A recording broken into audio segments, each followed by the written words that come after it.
Bremen pictures வழங்கும் அனலரசு தயாரிப்பில் சாம் CS இசையில் சூர்யா சேதுபதி நடிக்கும் ஃபீனிக்ஸ் ஜூலை 4 முதல். சேலம் மாவட்டம் வெள்ளியம்பட்டி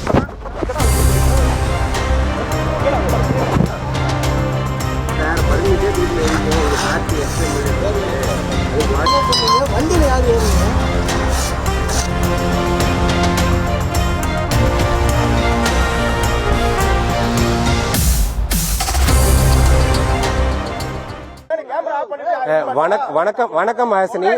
சேலம் மாவட்டம் வெள்ளியம்பட்டி நேரலையில் நின்று பேசிக் கொண்டிருந்த செய்தியாளரின் மைக் வயரை அறுத்தெறிந்து கேமராவை பறித்து அடாவடித்தனத்தில் ஈடுபடும் இந்த ரவுடிகளை யார்தான் அடக்கி வைப்பது என்பதே பலரது ஆதங்கம். சேலம் மாவட்டம் கூட்டாத்துப்பட்டி அருகே உள்ள ஜலகண்டாபுரம், வலசையூர், அடிமலை புதூர், செங்காட்டூர் உள்ளிட்ட பகுதிகளில் சட்டவிரோதமாக செம்மண்ணை வெட்டி செங்கல் சூளைகளுக்கு கடத்தி அனுப்பப்படுவதாக தகவல் கிடைத்திருக்கிறது. அது உண்மைதானா என்பதை கண்டறிவதற்காக அடிமலை புதூர், செங்காட்டூருக்கு நியூஸ் தமிழ் செய்தி குழுவினர் சென்றனர். அப்போது TN30 CD5487 என்ற எண் கொண்ட JCB இயந்திரம் மூலம் மண்ணை வெட்டி TN54V8529 என்ற எண் கொண்ட லாரியில் செம்மண்ணை சிலர் கடத்தி கொண்டிருந்தது தெரிய வந்தது. மண்ணள்ளி கொண்டிருந்த நபர்களிடமிருந்த பெர்மிட்டை வாங்கி பார்த்தபோது அது வெள்ளியம்பட்டியில் மண்ணெடுப்பதற்கான பெர்மிட் என்பதும் கார்த்திக் என்பவரது பெயரில் அந்த பெர்மிட் இருந்ததும் தெரிய வந்தது. அந்த ஒரு பெர்மிட்டை வைத்துதான் சுற்று வட்டாரத்தில் உள்ள பல இடங்களில் மண்ணை லாரி லாரியாக கடத்தி உள்ளதும் தெரிய வந்தது. இதற்கு மத்தியில் மண் அள்ளி கொண்டிருந்த சிலர் யாரோ ஒருவருக்கு போன் செய்து, அண்ணா ரெஸ்ட்ல இருந்து வந்திருக்காங்க என செய்தி குழுவினர் வந்துள்ள விவரத்தை கூறி உள்ளனர். அந்த நேரத்தில் சிறிது நேரம் மழையும் வந்து விட்டது. மழை நின்றவுடன் சில நிமிடத்தில் தடதடவென அங்கு வந்த 30க்கும் மேற்பட்டோர், எதற்காக எங்களிடத்திற்கு வந்துள்ளீர்கள்? நீங்கள் உண்மையிலேயே செய்தியாளர்கள் தானா? எங்கே உங்கள் ஐடி கார்டை காட்டுங்கள் என ஏதோ அரசு அதிகாரிகள் போன்று அதிகார தோரணையில் மிரட்டினார்கள். அப்போது செய்தியாளர் சிலம்பரசன் தனது ஐடி கார்டை காட்டியதும் சற்று அமைதியான ஒருவர் பேரம் பேச முயன்றார்.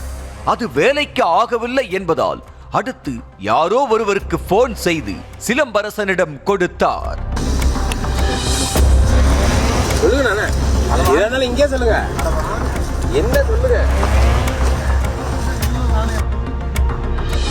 யார் பேசுகிறேன், எங்கிருந்து பேசுகிறேன் என எந்த தகவலையும் சொல்லாமல் எதிர்முனையில் செல்போனில் பேசிய அந்த நபர், செய்தி போடாம இருந்தா எந்த பிரச்சனையும் இல்ல, அதையும் மீறி செய்தி போட்டுதான் ஆவேன்னு அடம்பிடிச்சா பின்விளைவுகள் பயங்கரமா இருக்கும் என கூலிப்படை தலைவன் போல மிரட்டி உள்ளார். அந்த நபர் பேசி முடித்ததும் சுற்றி இருந்த ரவுடிகளும் மிரட்ட ஆரம்பித்தனர். அந்த மிரட்டலுக்கு மத்தியில் நேரலையில் பேசுவதற்காக மைக்கை பிடித்தபடி தயாரானார் செய்தியாளர். வணக்கம் ஹாசினி. சேலம் மாவட்டம் வெள்ளியம்பட்டி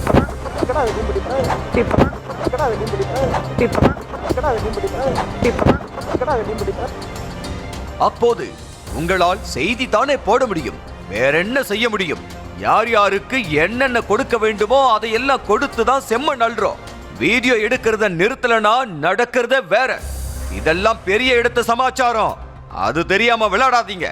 அந்த JCB எடுடா, செய்தி வெளியிட்டா அவனை இங்கேயே வெட்டி கொலை செஞ்சு குழி தோண்டி புதைச்சிடலாம் என அந்த திருட்டு கூட்டம் மிரட்டியது. அடுத்து வீடியோ எடுக்காதுன்னு சிறு பிள்ளைக்கு சொல்ற மாதிரி சொல்லிக்கிட்டு இருக்கோம், கேட்க முடியாதா? கேமராவை உடைச்சிருவோம் என குரலை உயர்த்தினர். அதிலும் தனது முகம் தெரியக்கூடாது என்பதற்காக ஹெல்மெட் அணிந்திருந்த ஒரு அதி தைரியசாலி, என் காட்டுக்குள்ள எதுக்காக வந்த என செய்தியாளரை ஒருமையில் பேசி எகிறினார்.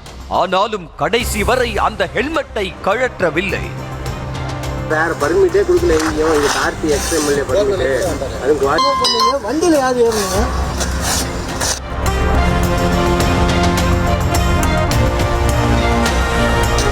வண்டியில யாரு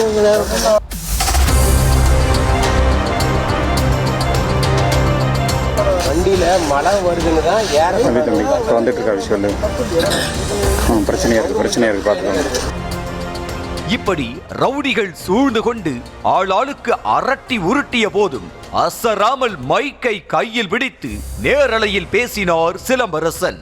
2 வார்த்தைகளை கூட முழுமையாக பேசி முடிக்கவில்லை. அதற்குள் செய்தியாளரின் தலையில் ஓங்கி அடித்து மைக்கை பறித்ததோடு கேமராமேன் நேதாஜியின் கையில் இருந்த கேமராவையும் பறித்து அராஜகம் செய்தனர். செய்தியாளர் லைவில் இருக்கும் போதே இந்த அராஜகம் என்றால் மைக்கையும் கேமராவையும் பறித்த பிறகு விட்டா வைப்பார்கள். செய்தியாளரின் காது, கன்னம், முதுகு என உடம்பில் பல இடங்களில் அடித்ததோடு அத்தனை ரவுடிகளும் விரட்ட ஆரம்பித்தனர். உயிரை கையில் பிடித்துக் கொண்டு தாங்கள் வந்த காரில் ஏறி அங்கிருந்து தப்பி உள்ளனர் செய்தி குழுவினர். ஆனாலும் விடாமல் அடிமலைப்புதூரில் இருந்து வலசையூர் வரை சுமார் 10 கிலோமீட்டர் தூரத்திற்கு ஆயுதங்களை சுழற்றியவாறே வாகனங்களில் விரட்டி உள்ளனர். ஒரு வழியாக அந்த ரவுடிகளிடமிருந்து தப்பி செய்தியாளர் சிலம்பரசனும் கேமராமேன் நேதாஜும் சேலம் அரசு மருத்துவமனைக்கு வந்து சிகிச்சைக்காக சேர்ந்துள்ளனர்.